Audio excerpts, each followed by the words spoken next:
Shavua Tov u'Mazal Tov.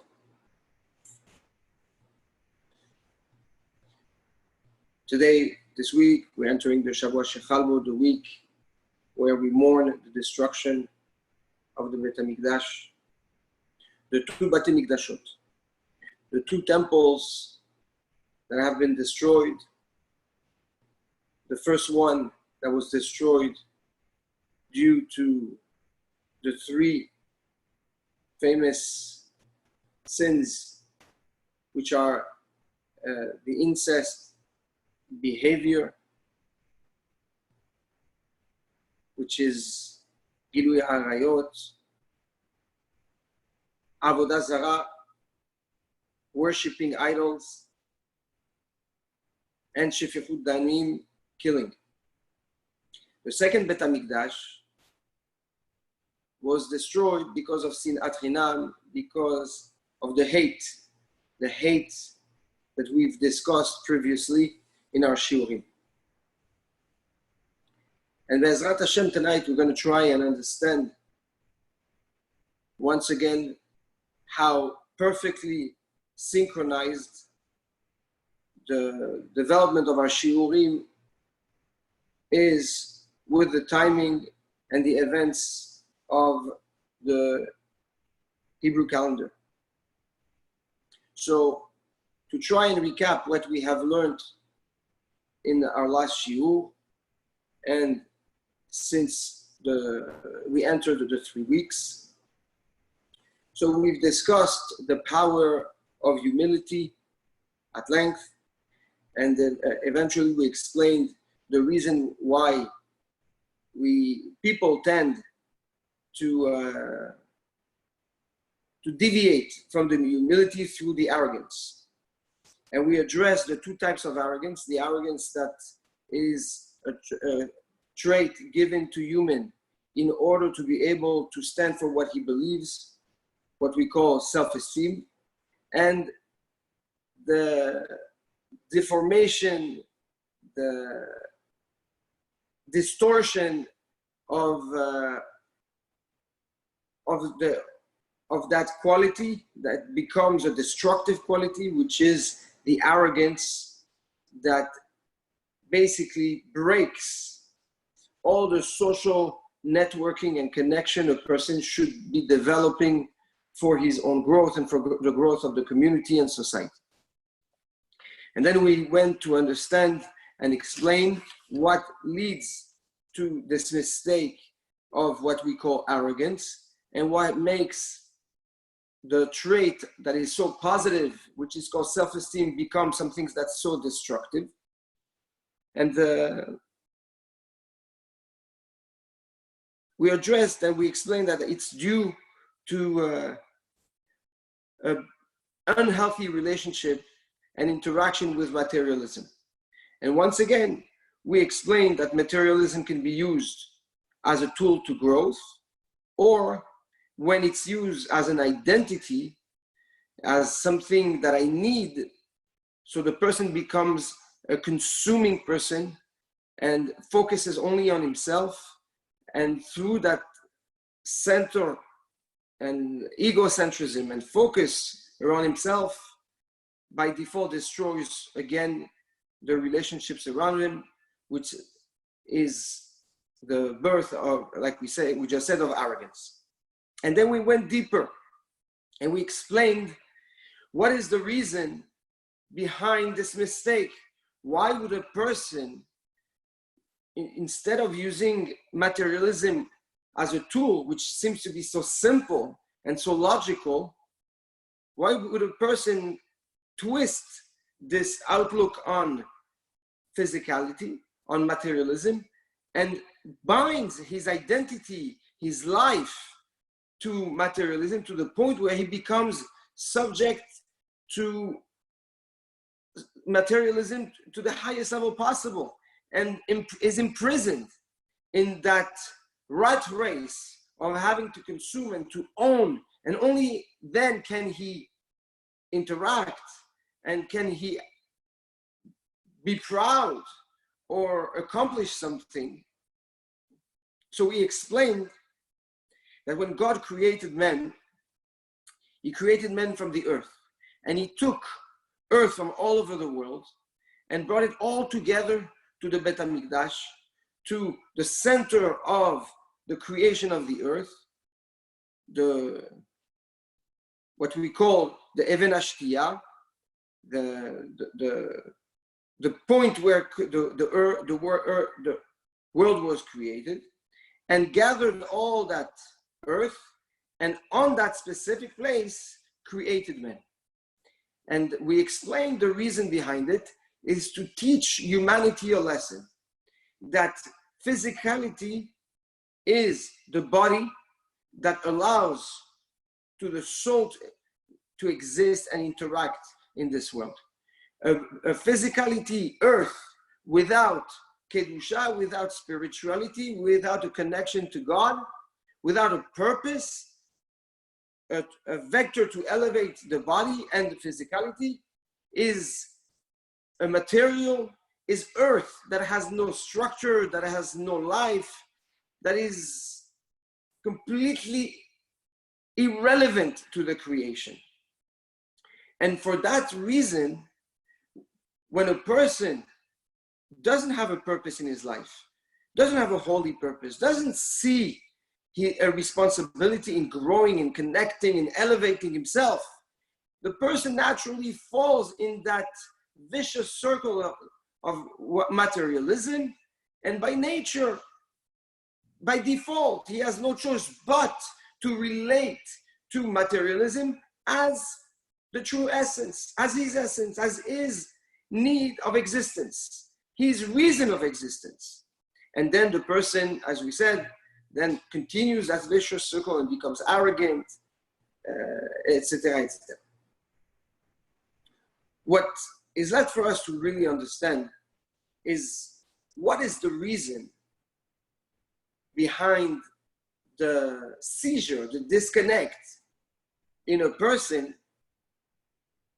between his physical nature, the earth, his animalistic tendencies, the body, and his goals, his higher goals, his objectives, his purpose, his holy purpose, his elevated purpose in creation. Why do we lose that connection with our purpose? What is the reason? And we will see how perfectly aligned with the week of the destruction of the Bet HaMikdash these teachings are. So the Gaon Mivilna, when he discusses the build-up of a man, he says man is made, the Gaon Mivilna and all the Chachamim, all the rabbis address the same thing. They say that man is made of three spiritual layers in his build-up. The lowest one is obviously the nefesh. The nefesh, we explained, is the spiritual inflow that God injects in creation for the physicality to exist in this world. And this is called the nefesh. And then above that, we have something that's more spiritual, which is the ruach. The ruach is the spiritual inflow of God that gives humans the instinct, the emotions, the deeds, the traits, the characteristics, all the midot, all the values, all the instinctive reactions and emotions come from what we call the ruach. And then we have the neshama, we have the soul that is higher, that is connecting us to the higher purpose of creation, to Hashem, to God, so that through our work to elevate ourselves, we elevate everyone around us and all humanity and the entire creation. So the Gaon says something very beautiful. He says, when God created the nefesh, the ruach, and the neshama, he gave to the first two, to the nefesh and the ruach, traits that are instinctive and natural to those respective spiritual layers or physical layers compared to the soul, that will allow meant to exist. And he explains. He says, first he gave to the nefesh, he gave what we call lust, what we call the desire, the passion. And he gave Hashem the ta'ava. Hashem gave man the ta'ava for one purpose, which is to be able to desire certain things in order to exist, to survive. It's a survival mode. And the explanation is that God gave us the desire of food so that we can eat. If we didn't have the desire of food, and we would forget to eat and we would die. So he gave us the desire to eat so that we can eat food and survive. Gave us the desire of procreation, in order to be able to procreate and bring offsprings, bring kids to the world. If humans didn't have the desire of intimacy, then we wouldn't have any kids. We wouldn't feel the need to have kids. So that is the ta'ava. In the ruach, in the spirit, Hashem gave two critical traits, again, traits of survival. One is called the kin'ah, the jealousy, and we will explain it in a second. Not in the pejorative tone to it, but in a constructive, instinctive, and survival mode explanation. We'll get to it in a second. And the second one is the ego. So the jealousy, what would jealousy be given to man? Is in order, the rabbis tell us, to compare ourselves with others and push evolution of creation. If I don't have to compare to anybody, then I will do what I want, he will do what he wants, and this will not allow evolution to grow and progress fast enough and evolve in a better dynamic and a better pace. Ego, it's very clear, because if you don't have self-esteem, if you don't have ego to feel like you are worth something, what will be the motivation of a person to do anything? If he doesn't feel that he is important, so he's gonna say, what's the point of me doing anything? Anyways, I'm a nobody. Anyways, I'm worthless. Anyways, nobody, I won't make a difference. So what's the point of doing? So God gave us the ego to feel important enough so that we can be productive, and the kin'ah, the jealousy or the comparison with others, in order to push evolution. And when I see someone succeeding, well, you know what? I also want to succeed, so I will push myself to grow. Oh, this one made this phone, let me make a better phone. This guy made a computer, let me make a better computer. This guy find a medicine, let me try to find a better medicine.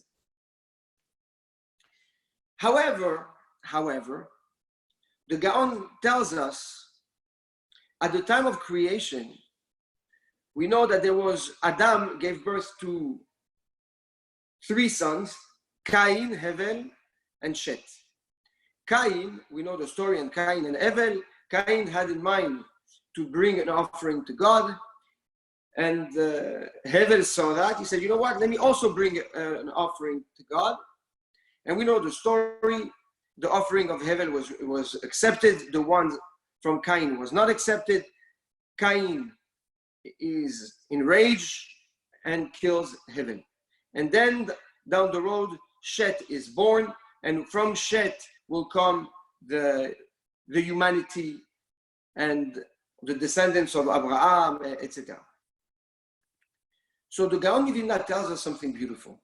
He says, already at that time, there was a lack of control and understanding of those basic traits that were given to humanity in order to grow and to evolve and to survive, and was used on a disproportionate level and for not a survival purpose, but for an for a way to impose himself. How do we see that? Well, we see that Cain decides to give offerings. Why? Because he is left with too much, and he understands that he's not going to be able to benefit from everything he has produced. It's going to go to waste. So if it's going to go to waste, then we might as well give it as an offering to God. Hevel, so Cain represents the ta'ava. Cain represents the desire, the lust in a person. Hevel represents the ruach, represents the ego, and represents the jealousy. He sees that his brother brings an offering. He says, you know what, I'm also important. He's doing it like this, let me do it better. And out of jealousy, not out of good reason, but out of jealousy that his brother came up with such an idea, he decides to bring a better offering. And what do we see? We see that the jealousy that was born in Hevel yields jealousy in Cain, and Cain ends up killing Hevel, which comes again as a big lesson that we've spoken about many times, that the person yields what he produces, what he plants. When a person is jealous, then he's going to get hurt by jealousy. When a person is envious, he's going to end up being hurt by envy. When a person speaks bad, speaks lashon hara, well, he's going to end up being hurt by people that speak bad about him. Like what people say, what goes around comes around. So these three flaws or traits that became flaws ended up becoming the universal flaws that is found in every individual, and that pushes a person towards a more self-centered, selfish behavior, and a need to consume, a need to own and control and manipulate and impose, which are again the lust and desire from the nefesh, and the kin'ah, the jealousy, and the ego.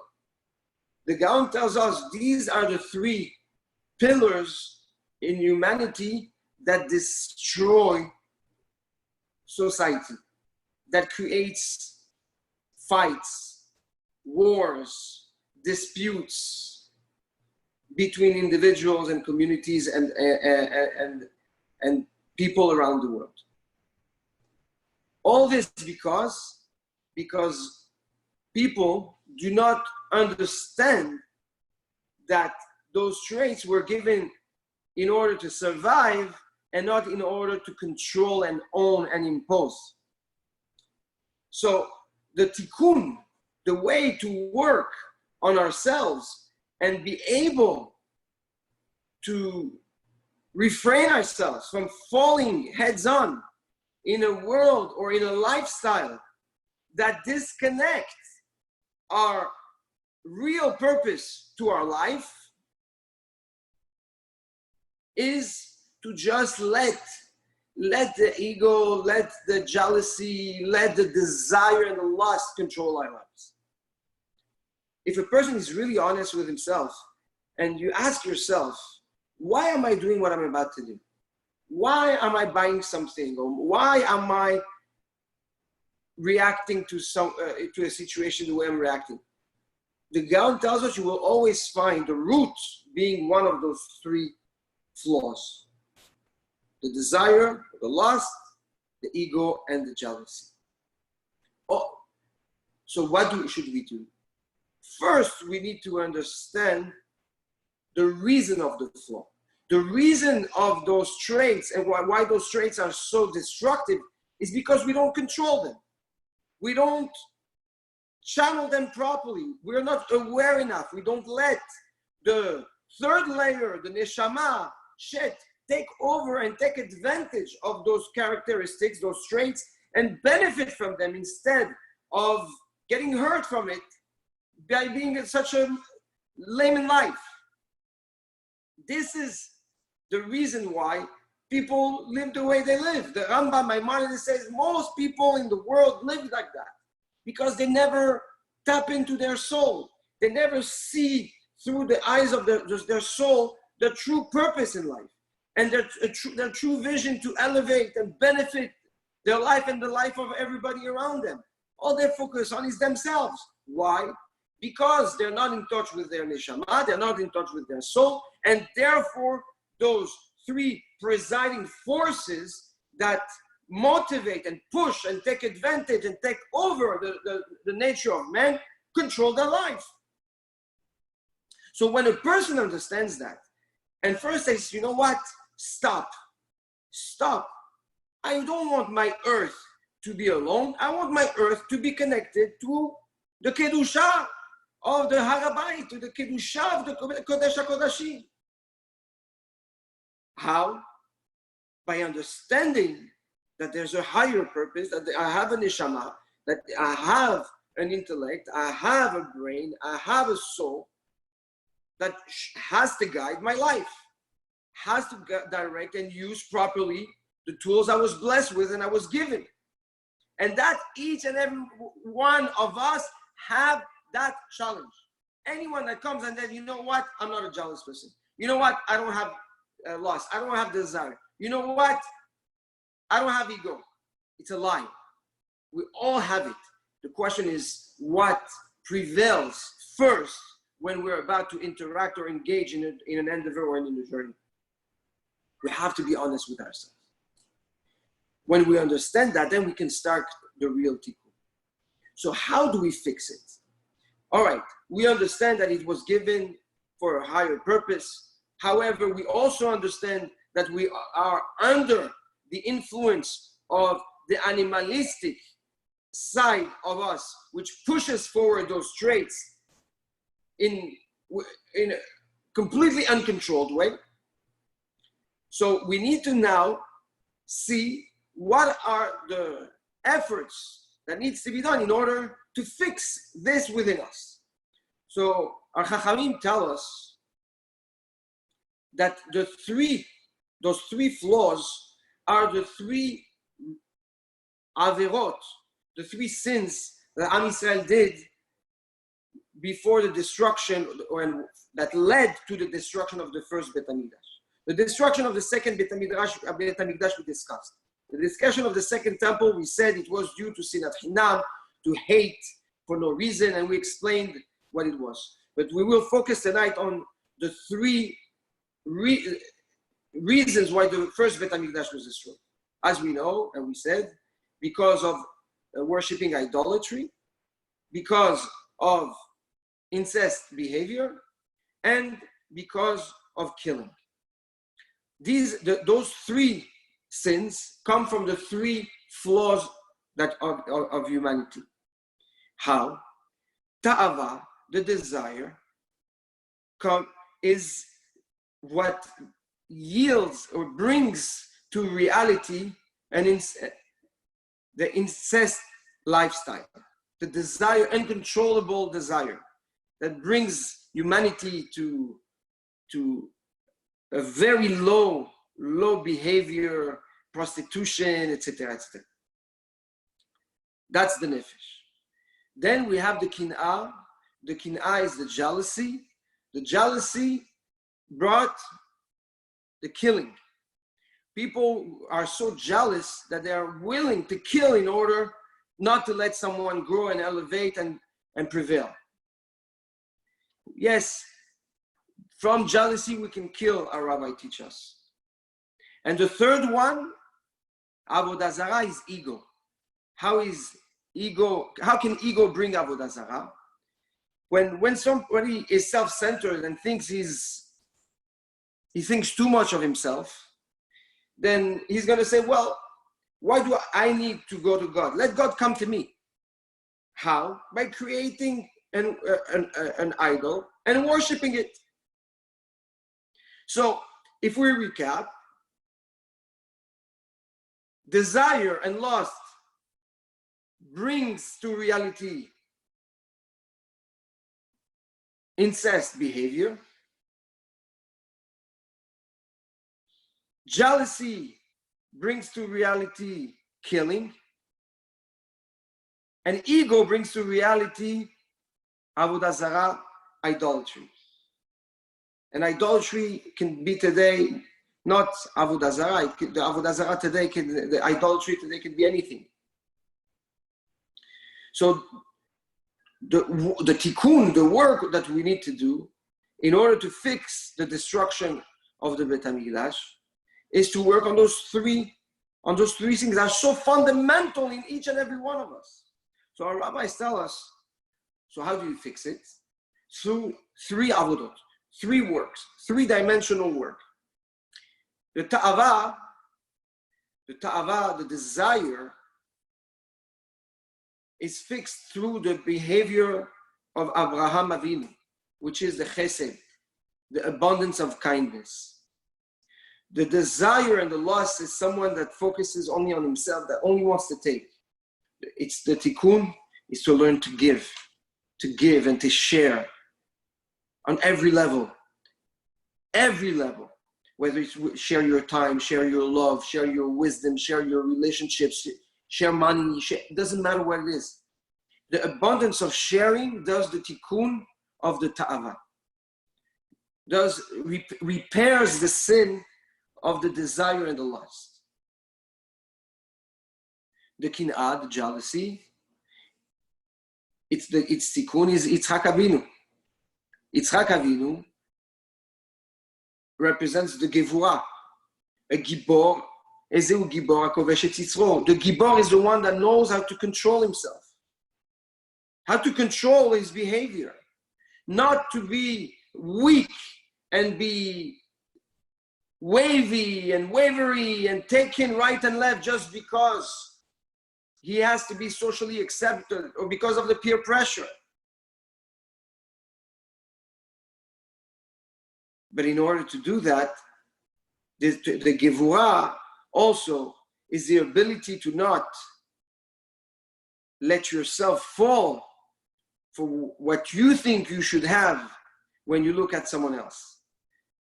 The jealousy, the way to deal with jealousy is through the gevurah. When you are in control, then you understand that you cannot let yourself hurt others or think that you should control them or take from them or put them down. A gibor is someone that is in control. So when a person feels that he has a sense of jealousy, then the way to control it is to recognize that he has to be in control. He has to be the master of himself, of his emotions. And the third tikkun, the ego, is Yaakov Avinu, is the tiferet. The tiferet is the glory of Hashem, the glory of God.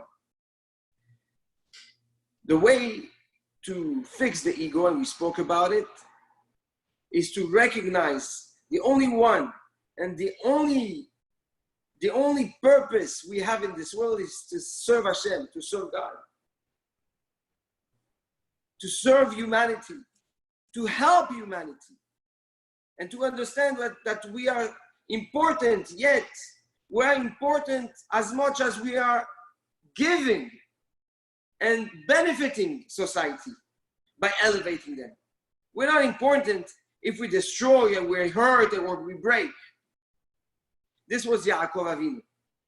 And through Yaakov Avinu, through the work of benefiting others, through the work of glorifying people, elevating people, showing people how important they are, giving them the proper attention, the proper love,